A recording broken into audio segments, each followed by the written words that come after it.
pergeseran uang atau menggunakan uang untuk berpolitik ini, maka ini ingin mempengaruhi hasil dari pilkada tersebut. Dikenakan pada pemberi dan penerima. Berpolitik uang bagi kami sesuai aturan memang.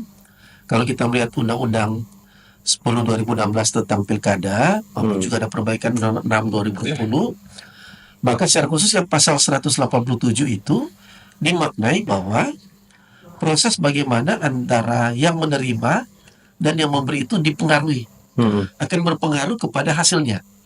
Jadi ketika pemberi dan penerima ini mengadakan pergeseran uang atau menggunakan uang untuk berpolitik ini, maka jelas-jelas ini ingin mempengaruhi hasil dari pilkada tersebut.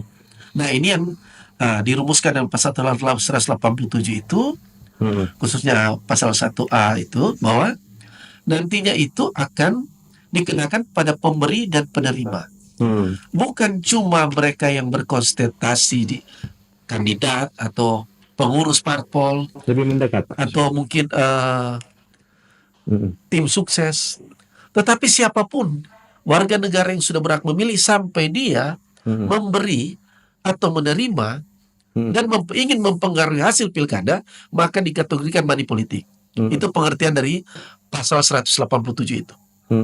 Jadi sekali lagi ini memang agak lebih berat dari pasal 515 kalau undang-undang pemilu yang hanya bagi mereka yang memberi dan menjanjikan, itu dari tim, dari pelaksana, dari peserta.